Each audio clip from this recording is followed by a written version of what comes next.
नमस्कार साथियों, स्वागत है आपका हमारे YouTube चैनल फोकस यूपीपीएससी पर। दोस्तों, आज के अपने इस संपादकीय विश्लेषण में हम एक जनसत्ता का लेख आपके लिए लेकर आए हैं। जनसत्ता और दैनिक जागरण दोनों ही न्यूज़पेपर में आज संपादकीय कोई अच्छे नहीं थे। वो राजनीति से जुड़े हुए संपादकीय थे बिहार चुनाव से, तो उनको डिस्कस करने का कोई लाभ नहीं है हमारे लिए। सिविल सेवा की दृष्टि से हम इन चीज़ों से, इन विषयों से दूर रहते हैं और केवल अपनी सिलेबस के अकॉर्डिंग ही हम डिस्कस करते हैं। तो देखिए आप, ये एक लेख है, ये जनसत्ता का है, भारत अमेरिका व्यापार और रक्षा संबंधों पर। तो इसको हम डिस्कस करते हैं। ये आपके जो है जीएस का जो है पॉलिटी एंड आईआर जीएस 2 जो जीएस 2 के पेपर के लिए इम्पोर्टेंट है, जिसमें आईआर सेक्शन अर्थात अंतर्राष्ट्रीय संबंधों पर जो प्रत्येक वर्ष क्वेश्चन पूछता है। यूपीपीसीएस इस मुख्य परीक्षा में लगभग 3 से 4 प्रश्न मिनिमम पूछता है आईआर पर। तो आईआर आपके लिए एक महत्वपूर्ण टॉपिक है, देख लीजिए। और उधर यूपीएससी भी 2 से 3 क्वेश्चन पूछता है। तो दोनों में ये आपके लिए फ़ायदा होगा। अन्य जो पीसीएस एग्जाम होते हैं उनमें भी ये पूछा जाता है। और यह जो है हमारे निबंध सेक्शन के लिए भी महत्वपूर्ण है। तो समीक्षा अधिकारी का जो मुख्य परीक्षा है उसके निबंध में भी ये अंतर्राष्ट्रीय संबंधों पर प्रश्न पूछे जाते हैं। तो इस दृष्टि से ये छोटा सा लेख है और बड़ा महत्वपूर्ण है। इस लेख पर देखिए, मैंने ये 2 प्रश्न बनाए हमने। ये भारत में अमेरिका रक्षा संबंधों के बढ़ते दायरे ने दोनों देशों के व्यापार एवं राजनीतिक तालमेल को नया आयाम दिया है। तो कैसे रक्षा संबंधों का व्यापार और राजनीति पर क्या प्रभाव पड़ रहा है, ये इसके ऊपर ये प्रश्न बनाया गया है। दूसरा प्रश्न बनाया कि कूटनीतिक कसौटी से रक्षा संबंधों पर कूटनीतिक कसौटी ने भारत अमेरिका व्यापार वार्ता को किस प्रकार प्रभावित किया।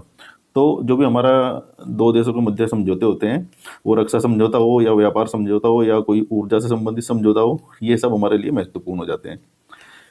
अभी हाल ही में अमेरिका के रक्षा मंत्री ने भारत की यात्रा की थी। पिछले लगभग 2 हफ्ते पहले 31 अक्टूबर को एक समझौता हुआ था दोनों हमारे रक्षा मंत्री राजनाथ सिंह और जो ये यूएस के रक्षा मंत्री हैं इनके मध्य। तो उसी के ऊपर ये लेख है। तो इस पर डिस्कस करते हैं। चलो, पहले जल्दी जल्दी मुख्य बिंदु पढ़ेंगे और फिर सीधा प्रश्नोत्तरों पर जाएंगे हम। भारत अमेरिका शीर्षक क्या है? भारत अमेरिका व्यापार वार्ता में कसौटी पर रक्षा संबंध। भारत और अमेरिका के रिश्तों का सबसे मजबूत स्तंभ है रक्षा साझेदारी। 2 दशकों में हुई हथियारों की खरीद, तकनीकी हस्तांतरण और इंडो पैसिफिक अर्थात हिंद प्रशांत क्षेत्र में बढ़ते तालमेल से यह बात साबित हो चुकी है।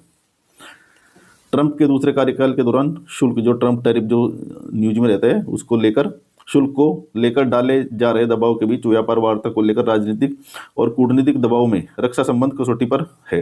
अर्थात क्या कहना चाह रहे हैं कि भले ही ट्रंप जो है हमारे ट्रंप जो है टैरिफ के थ्रू भारत पर कितना ही प्रेशर डाल रहा हो व्यापार को लेकर, लेकिन फिर भी रक्षा संबंध जो है अभी ये बढ़ते जा रहे हैं और इनका परीक्षण भी हो रहा है किस हद तक आगे ये बढ़ेंगे।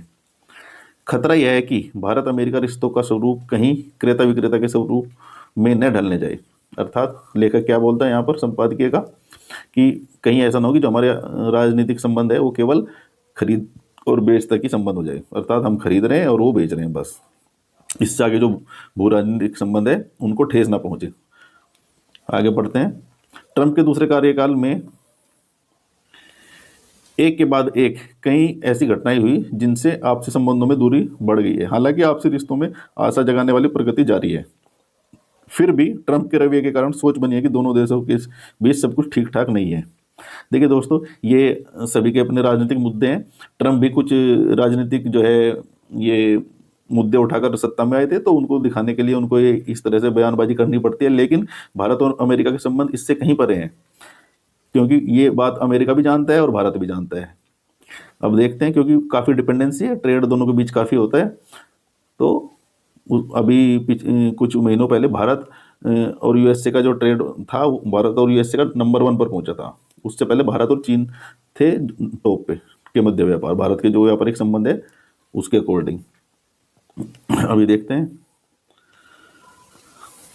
हाल ही में रक्षा मंत्री राजनाथ सिंह और उनके अमेरिकी समकक्ष पीट हेगसेथ के बीच वार्ता हुई। उसके बाद राजनयिक चैनल के माध्यम से बातचीत चल रही है। जिस रक्षा समझौते का मसवीदे पर दोनों देश सहमत हुए हैं उसे भारत अमेरिका सहयोग का अहम मोड़ बताया जा रहा है। क्योंकि इस रक्षा समझौते की सबसे बड़ी खूबी है कि अगले जो है 10 वर्षों के लिए एक रोड मैप तैयार किया गया है। तो ये कोई छोटा मोटा रक्षा समझौता नहीं है, काफ़ी बड़ा रक्षा समझौता है। तो देखते हैं, भारत अमेरिका रिश्तों का सबसे महत्वपूर्ण आधार है रक्षा साझेदारी। 2 दशकों में रक्षा तकनीक और हिंद प्रशांत तालमेल गहरा हुआ है। ये देखिए रक्षा साझेदारी, क्योंकि इंडो पैसिफिक रीजन में इनका तालमेल इसलिए गहरा हुआ है क्योंकि चीन का जो है, चीन से संतुलन बनाने के लिए जो यूएस से है, वो भारत को सपोर्ट कर रहा है इंडो पैसिफिक में, अर्थात हिंद प्रशांत महासागर। यह समझौता ऐसे समय हुआ जब ट्रंप ने भारत पर सबसे ज्यादा शुल्क लाद रखे हैं।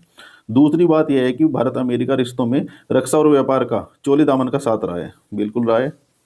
यह दीर्घकालिक रक्षा समझौता से इस दीर्घकालिक रक्षा समझौते से उम्मीद बनी है कि व्यापार समझौते को लेकर चल रही बातचीत देर सवेर पटरी पर आ ही जाएगी, जो कि आनी ही है। ये सबको पता ही, अमेरिका को पता है, भारत को भी पता है कि आखिरकार एक समझौता करना ही पड़ेगा, जिससे, क्योंकि भारत से इतनी चीज़ें अमेरिका इंपोर्ट करता है, अगर वो इसी तरह से लंबे समय तक टैरिफ लगा कर रखेगा तो वहाँ भी महंगाई के खतरे हैं, अमेरिका में भी। समझौते से न केवल भारत को अहम रक्षा उपकरणों की तेजी से आपूर्ति सुनिश्चित हुई है, बल्कि तकनीकी सहयोग और उसके हस्तांतरण अर्थात टेक्नोलॉजी ट्रांसफर की राह भी आसान हुई है।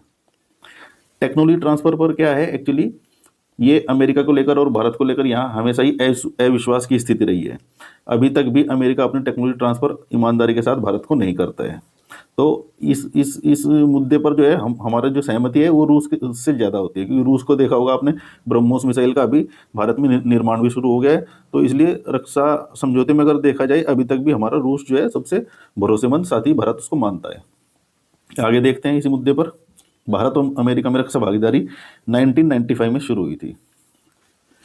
इसे 2005 में तत्कालिक रक्षा मंत्री प्रणब मुखर्जी और उनके अमेरिकी समकक्ष डोनाल्ड रम्सफेल्ड ने बढ़ाया था, जब भारत अमेरिका रक्षा संबंधों के नए ढांचे पर हस्ताक्षर किए गए।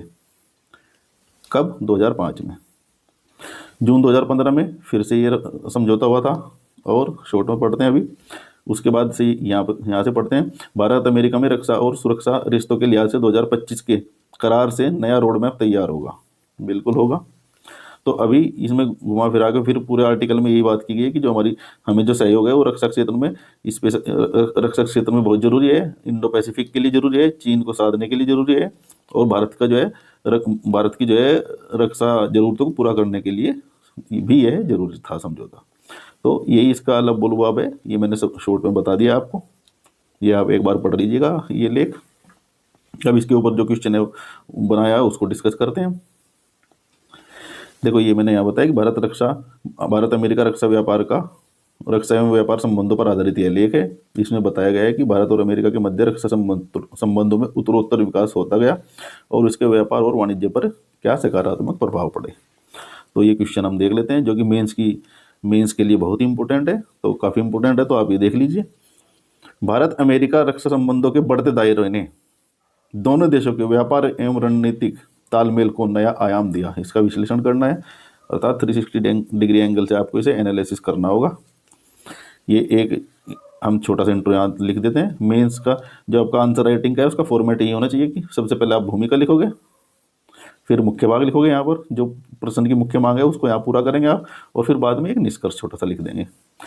और आपको जैसे पता है कि कोशिश ये की करनी है कि पैराग्राफ लंबे लंबे ना लिखकर या तो छोटा पैराग्राफ लिखे, और बेस्ट है कि हम बुलेट पॉइंट में लिखेंगे, तो वो एग्जामिनर के लिए आसान रहता है।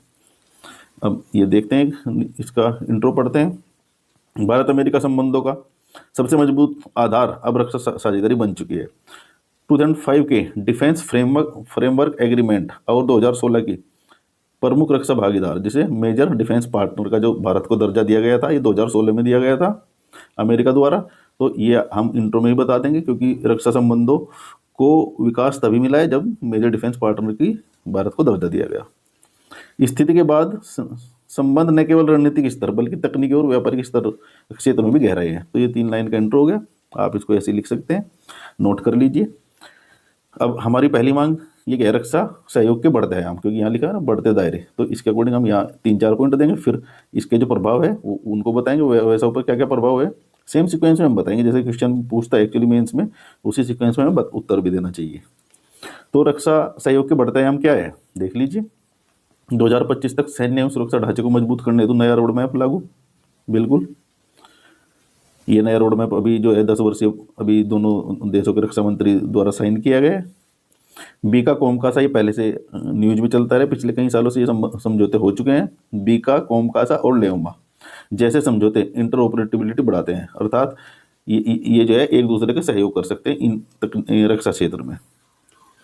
रक्षा प्रौद्योगिकी और सह उत्पादन, जेट इंजन, ड्रोन और एमआरओ जैसी सुविधाएं, इस पर भी सहमति बनी है।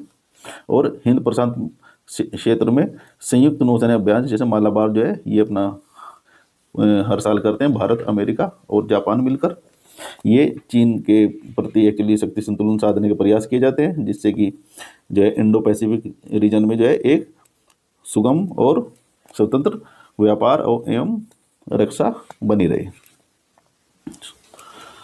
व्यापार संबंधों पर क्या प्रभाव है इसके देख लीजिए। रक्षा तकनीकी और उच्च तकनीकी उत्पादों में व्यापार बढ़ाए। अमेरिका भारत का सबसे बड़ा व्यापारिक साझेदार, ये जो मैंने बताया 2023 में बना था। फिर चीन आ गया है उसके बाद दोबारा। चीन और अमेरिका एक्चुअली दोनों पहले और दूसरे स्थान पर रहते हैं हमेशा ही, कभी चीन आ जाता है कभी अमेरिका, ज़्यादातर चीन रहता है, लेकिन अभी 2023 में अमेरिका पहुंच गया था इस बार। रक्षा टैक्स सहयोग के कारण सप्लाई चेन को सुरक्षा एवं स्थिरता मिली। ये क्योंकि डिफेंस और टेक्नोलॉजी में जो सहयोग अमेरिका और यूएसए का बढ़ रहा है, तो जो सप्लाई चेन है अर्थात जो ये जो डिफेंस टेक्नोलॉजी से रिलेटेड सप्लाई चेन है उसको सुरक्षा और स्थिरता मिलेगी, क्योंकि अगर भारत को किसी चीज़ की जरूरत होगी तो अमेरिका से इंपोर्ट कर सकता है। भारत की आत्मनिर्भरता, मेक इन इंडिया और डिफेंस को बढ़ावा मिला है, क्योंकि जब हमारा रॉ मटेरियल की सप्लाई होगी तो हमारा मेक इन इंडिया प्रोडक्ट वो भी भारत उसमें भी आगे बढ़ेगा। तो ये देख लीजिए। अब रणनीतिक संतुलन और क्षेत्रीय प्रभाव से संबंधित क्या क्या पॉइंट है वो देख लीजिए। चीन की आक्रामकता दोनों देशों के बीच दोनों देशों का रणनीतिक तालमेल बढ़ाए। वही चीन को संतुलित करने के लिए भारत को, अमेरिका को भारत की जरूरत है, इसलिए इस क्षेत्र में भारत का सहयोग करता है। जैसे क्वाड भी बनाया गया है इसके लिए, एक संगठन जो है एक राजनीतिक संगठन है। ये क्वाड के माध्यम से नियम आधारित व्यवस्था को का समर्थन मिला है। देखिए जब भी आईआर का या चीन से रिलेटेड कोई क्वेश्चन आता है तो आप ये नियम आधारित व्यवस्था ये कीवर्ड आप नोट कर लीजिए, ये जरूर लिखना है आपको। आतंकवाद, साइबर सुरक्षा, इंटेलिजेंस शेयरिंग मजबूत हुई है भारत और अमेरिका के मध्य। नई भू राजनीतिक प्रतिस्पर्धा में भारत की स्थिति अधिक प्रभावशाली हुई है। ऑब्वियसली जब हमारे साथ एक कोई विश्व का सबसे शक्तिशाली देश होगा तो हमारे भू राजनीतिक प्रभाव पर तो प्रभाव पड़ेगा ही। चुनौतियां क्या है अभी भी? वही जो ट्रम्प टैरिफ जिसे बोलते हैं, व्यापारिक दबाव है अमेरिका द्वारा। भारत और रूस संबंध जो है उनको अमेरिका जो है असंतोष की दृष्टि से देखता है। अमेरिका इस चीज़ से खुश नहीं रहता है, क्योंकि अभी आपने देखा होगा रूस से जो कच्चा तेल जो भारत आयात करता है उसको लेकर ही ये सारा ट्रम्प टैरिफ का मुद्दा चल रहा है। तो भारत और रूस संबंध भी एक बहुत बड़ी चुनौती है भारत अमेरिका संबंधों के समक्ष। टेक्नोलॉजी ट्रांसफर में प्रतिबंध और लंबी प्रक्रिया है। अमेरिका का जैसे बताया था अभी, टेक्नोलॉजी ट्रांसफर में ये बड़ी आनाकानी करते हैं, जल्दी से ट्रांसफर करते नहीं है। भारत की रणनीतिक स्वायत्ता बनाए रखने की चुनौती, क्योंकि जब भी हम किसी दूसरे देश से संबंध बनाते हैं तो उसमें हमारी स्वायत्ता प्रभावित होने का खतरा रहता है, लेकिन भारत ऐसा कोई कदम उठाता नहीं है कि जिससे उसकी रणनीतिक स्वायत्ता को चुनौती मिले। अभी एक छोटा सा निष्कर्ष लिख देते हैं इसमें पॉजिटिव सा। भारत अमेरिका रक्षा सहयोग न केवल सुरक्षा बल्कि व्यापार, तकनीक, भू राजनीतिक संतुलन को भी नई दिशा देता है। यद्यपि चुनौतियां हैं परंतु व्यापक हितों, इंडो पैसिफिक स्टेबिलिटी, डिफेंस, को डेवलपमेंट, अर्थात कोई इंडो पैसिफिक हिंद प्रशांत में स्थिरता और डिफेंस को डेवलपमेंट अर्थात रक्षा सह उत्पादन के कारण यह साझेदारी भविष्य में मजबूत होगी। तो ये एक क्वेश्चन है, बड़ा महत्वपूर्ण है, आप इसमें से मेन पॉइंट नोट कर लीजिए। दूसरा भी लगभग ऐसे ही है, ये आप देख लीजिए एक बार। रक्षा संबंधों पर कूटनीतिक कसौटी में भारत अमेरिका व्यापार वार्ता किस प्रकार प्रभावित किया है, ये भी लगभग ऐसा ही है। इसमें थोड़ा डिटेल में बताया गया, इसको आप एक बार पढ़ लीजिएगा, PDF शेयर कर दिया जाएगा। अब हमने ये दूसरा आर्टिकल ये जो ये दैनिक जागरण का एक संपादकीय है उससे लिया हुआ है। ये जो है कृषि अर्थव्यवस्था के ऊपर आर्टिकल लिखा गया है। तो जैसे आप जानते हैं एग्रीकल्चर एक बहुत ही महत्वपूर्ण टॉपिक है, ये हमेशा बार बार पूछे जाते हैं इससे भी क्वेश्चन। किसानों की आय को दोगुना लेकर हो, या कृषि क्षेत्र में तकनीकी का प्रयोग हो, या कृषि क्षेत्र में आत्मनिर्भरता हो, इन सभी को लेकर आयोग जो है प्रत्येक वर्ष जो है मुख्य परीक्षा में 1 से 2 प्रश्न पूछता है। तो ये बड़ा अच्छा एक लेख है, इसको भी आप देख लीजिए। ये देख लीजिए आप, इसके मुख्य मुख्य बिंदु हम पढ़ेंगे क्योंकि संपादकीय बहुत लंबा हो जाएगा, फिर इसका एक क्वेश्चन तेजी से हम करेंगे। ये इसका जो है मेन हेडिंग देख लीजिए आप एक बार। हमारी अर्थव्यवस्था विश्व में चौथे स्थान पर पहुंच चुकी है। यदि भारत को 2047 तक $10 ट्रिलियन की अर्थव्यवस्था बनना है तो कृषि क्षेत्र को गति को तेज करना होगा। आर्थिकी में कृषि के योगदान को बढ़ाकर 1 लाख करोड़ तक पहुंचाना होगा। आज देश में लगभग 46% जनसंख्या खेती पर निर्भर है, परंतु जीडीपी में इसका योगदान सिर्फ 18% ही है। इसलिए नीतिगत सुधार, तकनीकी नवाचार और निजी निवेश को बढ़ावा दिया जाना चाहिए। तो ये देखिए, जब भी एग्रीकल्चर पे क्वेश्चन आता है तो उसके इंट्रो में आप ये लिख सकते हो कि भाई लगभग देश की जो है 46% आबादी खेती पर निर्भर है, लेकिन इसका जीडीपी में कितना योगदान है? मात्र 18%। तो ये मतलब बड़ी एक क्या देखिए विरोधाभास देखने को मिलता है। 46% जनसंख्या इसमें लगी हुई है और केवल जीडीपी में 18% ही योगदान है, 18% ही। तो इसको देख लीजिए, मुख्य मुख्य बिंदु इसको पढ़ते हैं। ये तो ऐसे ही भूमिका बनाई हुई है तो इसके छोड़िए, ये हमारे काम की नहीं है, यहाँ से पढ़ते हैं इसको। उल्लेखनीय है कि कृषि जीडीपी में योगदान 18% है और 46% आबादी को रोजगार मिलता है वस्तुतः। अब समस्या क्या है देखिए, सबसे बड़ी समस्या क्या है यहाँ? भारत में छोटे किसान अधिक है और छोटे किसान जो है वो उनके लिए क्या एक समस्या होती है, लागत अधिक होती है खेती की और बचत कम होती है। तो यही एक मुद्दा उठाया हुआ है यहाँ इन्होंने। कितने प्रतिशत? 86% जो है छोटे किसान है भारत में, जिनके पास 2 हेक्टेयर से भी कम जमीन है, जो देश की आधी से भी कम कृषि भूमि पर कब्जा रखते हैं। कौन? 86% किसान। लेकिन कुल बोए गए क्षेत्रफल का महज 47% ही वो बो पाते हैं। अब देखिए, ये तो छोटे किसान है 86%। अब इनमें भी क्या है, औसत जोत आकार ये उससे भी कम है। ये क्या है? केवल 0.74 हेक्टेयर। अर्थात अगर एक किसान है उसके हिस्से में केवल 0.74 हेक्टेयर ही जमीन आती है। तो जब इतने छोटे किसान होंगे तो वो तकनीकी और जो है आर्थिक रूप से पिछड़े ही रहेंगे। देखिए आगे आगे देखते हैं। प्रति हेक्टेयर उपज लागत जो है वो अधिक होती है। बिल्कुल, इससे क्या होता है, किसान जो है लाभ की स्थिति में नहीं रहता, यही बताया गया है यहाँ पर। हालिया सर्वे बताते हैं कि 25% से अधिक कृषि परिवार गरीबी रेखा से नीचे जीवन यापन कर रहे हैं। अब ये देखिए, 1/4 किसान जो है वो गरीब हैं। वर्ष 2021 से 22 में प्रति परिवार औसत कर्ज 74,000 रुपये था। अभी देखिए, जो देश में जो किसान है, प्रत्येक किसान के हिस्से में जो है 74,000 रुपये कर्ज आ रहा है। तो ये जो डेटा है ये आप नोट कर लीजिए। आप मेंस का जब भी कृषि में समस्या आती है, कृषि से रिलेटेड कोई क्वेश्चन आता है, चुनौतियाँ है, समस्या है, तो आप ये जरूर कोट करिएगा वहाँ पर। अब ये देख लीजिए, आगे पढ़ते हैं सब्सिडी। क्योंकि जैसे आप जानते हैं कि सब्सिडी भी भारत पर एक बहुत बड़ा भार है। और सबसे ज़्यादा सब्सिडी कहाँ मिलती है, देते हैं हम? खाद्य सब्सिडी, और दूसरी होती है उर्वरक सब्सिडी। तो ये 2 सब्सिडी जो है देश के राजकोषीय घाटों को भी बढ़ाती हैं और ये एक वित्तीय चुनौतियां उत्पन्न करती है। अब ये देख लीजिए, यहाँ भारत अपनी जीडीपी का लगभग 2.3% कृषि सब्सिडियों पर खर्च करता है। अब ये देखिए, जीडीपी का एक बड़ा हिस्सा तो सब्सिडी पे चला जा रहा है। वर्ष 2025-26 के बजट में लगभग 1.52 लाख करोड़ रुपए की सब्सिडी का प्रावधान किया गया, जिसमें इसके पिछले साल से 12% की बढ़ोतरी हुई है। अर्थात पिछले साल जो सब्सिडी दी थी उससे भी 12% बढ़ाकर इस बार दी गई है कृषि क्षेत्र में। इसमें उर्वरक 50%, बिजली सब्सिडी, क्योंकि बिजली के बिल आप देखते हैं कि सरकार कहीं कहीं माफ़ करती है, और सिंचाई आदि की जो सब्सिडी है ये 15% है। एक्चुअली ये सब्सिडी क्यों देनी पड़ती है? क्योंकि इसके क्या है, कुछ अर्थशास्त्री जो होंगे वो इसकी आलोचना करते हैं, लेकिन जो कृषि से जुड़े लोग हैं वो इसको जरूरी मानते हैं, क्योंकि अगर एक सब्सिडी नहीं देंगे तो हमारा किसान पिछड़ जाएगा, हमारे उत्पादों की लागत बढ़ेगी और अमेरिका जैसे देशों के जो अमीर किसान हैं वो फिर अपना उत्पाद सस्ते में बेचकर ज़्यादा लाभ कमा सकेंगे और हमारे किसान और पिछड़ जाएंगे, इसलिए सब्सिडी जरूरी है।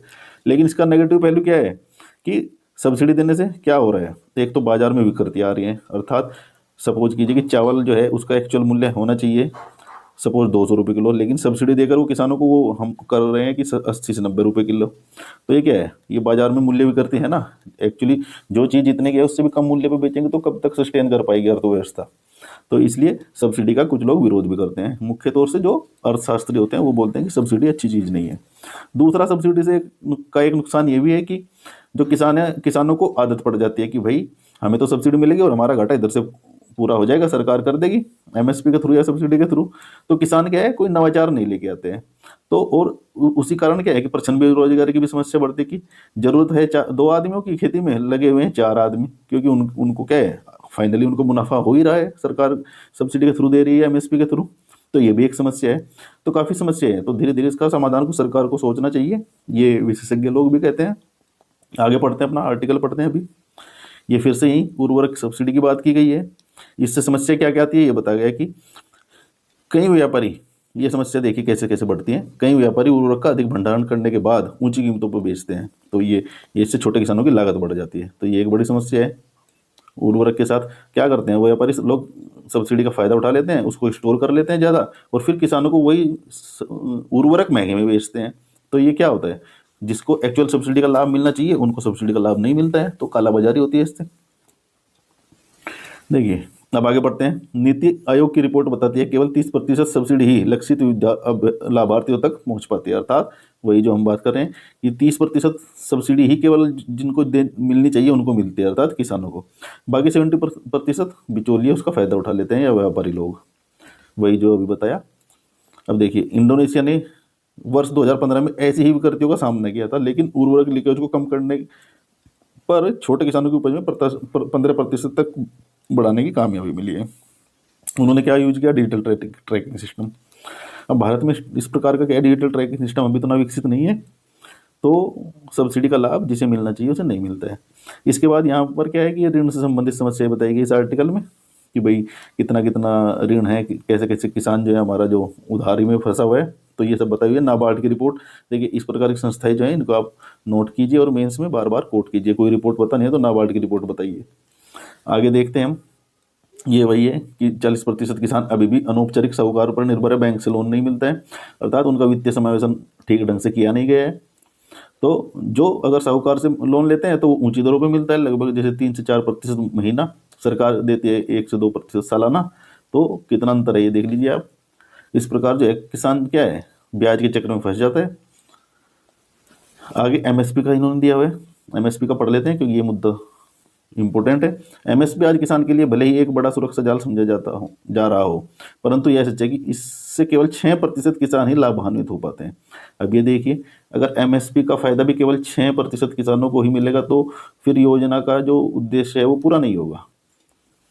इसका अधिकांश लाभ पंजाब को मिलता है। अच्छा, इसमें भी क्या है, इसमें भी क्षेत्रीय समानताएं आती हैं, जैसे कि पंजाब, हरियाणा और पश्चिमी उत्तर प्रदेश जो है इसका एमएसपी का लाभ ज़्यादा लेते हैं, जबकि जो हमारा पूर्वी उत्तर प्रदेश है, बुंदेलखंड क्षेत्र है, या बिहार और झारखंड से पिछड़े राज्य है, वहाँ एमएसपी का प्रॉपर लाभ नहीं मिल पाता है।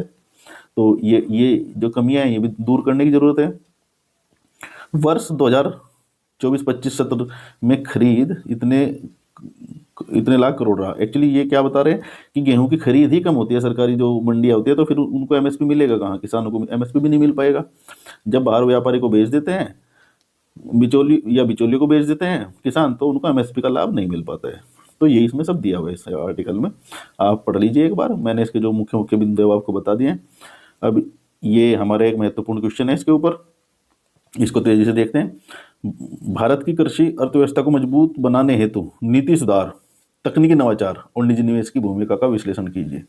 अब जैसे ही आप ये 3 कीवर्ड पढ़ेंगे इसमें, तो आपके दिमाग में कुछ पॉइंट आ जाना चाहिए, तभी आप मेंस का उत्तर लिख पाओगे। नीति सुधार क्या होनी चाहिए, नई नई पॉलिसी सरकार बना रही है, जैसे कृषि संपदा योजना, एमएसपी सुधार, इस टाइप की नीतियां बनी है ना। कृषि को लेकर 3 नए कानून आए थे जो रद्द हो गए थे, तो नीतिगत प्रयास सरकार कर रही है। तकनीकी नवाचार, जैसे कृषि में तकनीकी नवाचार कीवर्ड जैसे आपको मिलता है क्वेश्चन में, तो आपको दिमाग में क्या आना चाहिए, ड्रोन का प्रयोग, कृषि मशीनीकरण।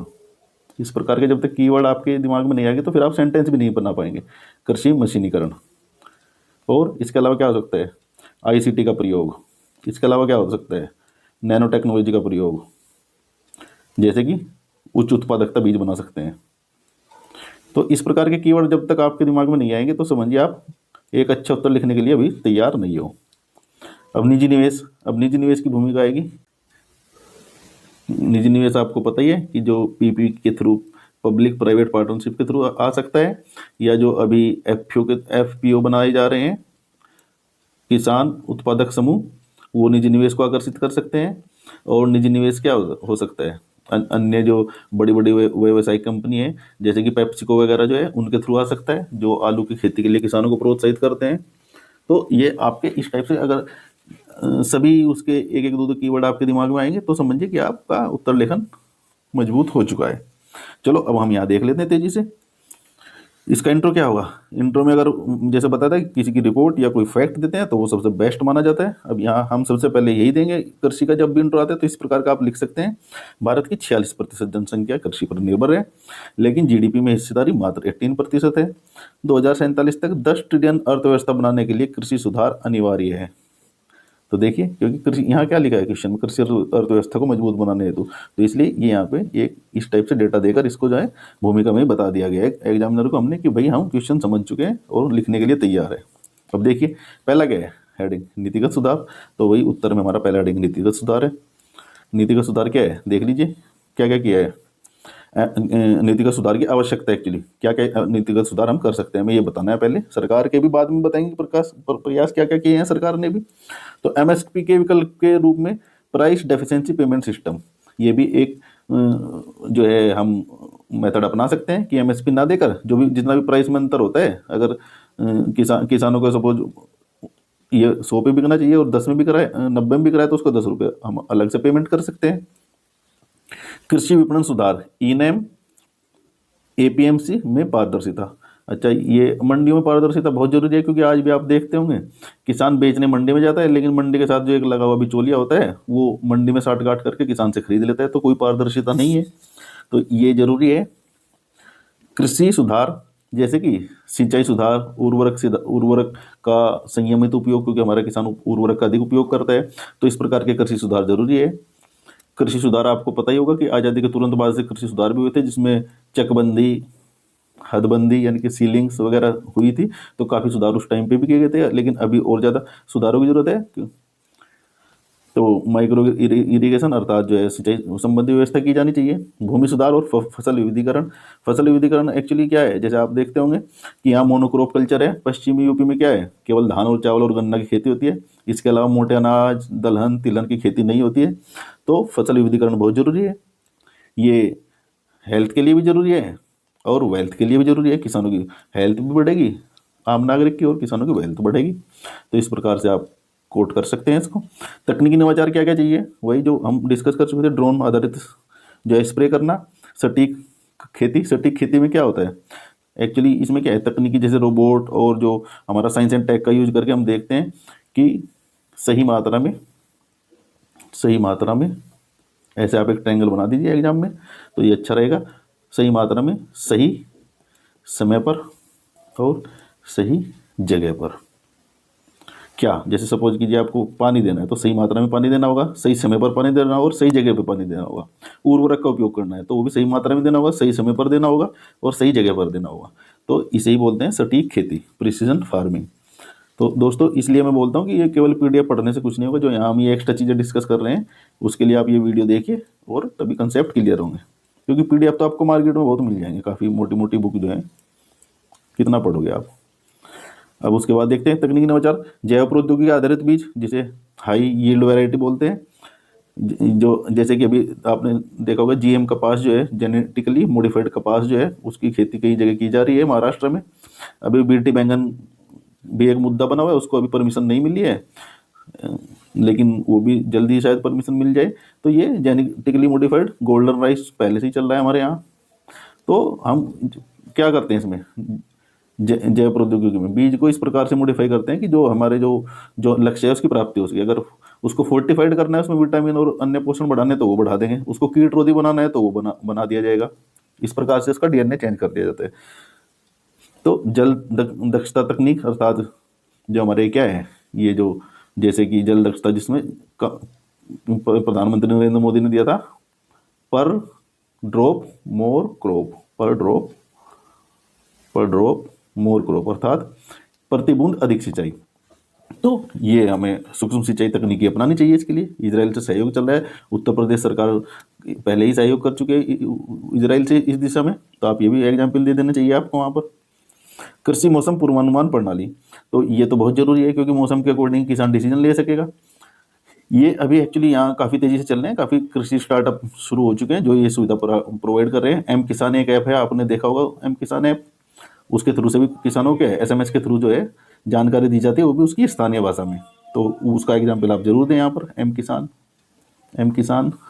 एक हमारी साउथ की एक ऐप है बड़ी, ई सागू, इसको भी आप लिख दीजिए वहाँ पे, ई सागू, एम किसान और ई सागू।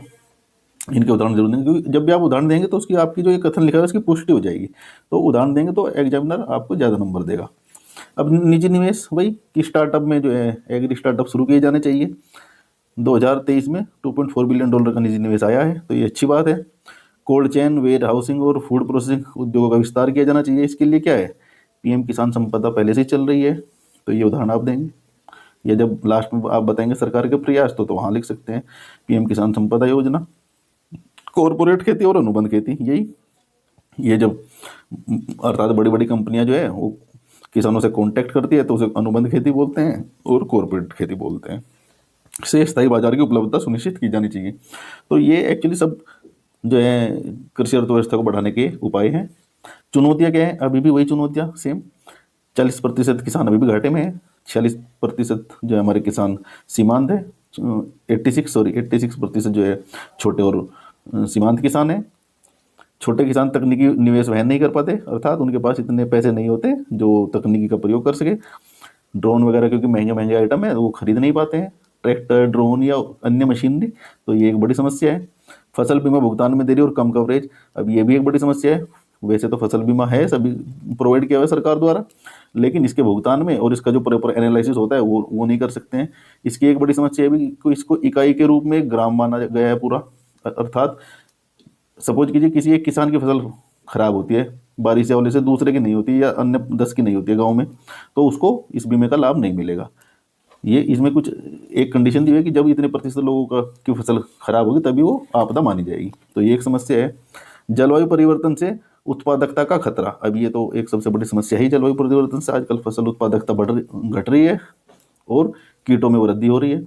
अभी आपने देखा होगा कि पाकिस्तान से बड़ी टिड्डियों का हमला हुआ था भारत पर, तो उसका एग्जाम्पल दीजिए आप। टिड्डियों का हमला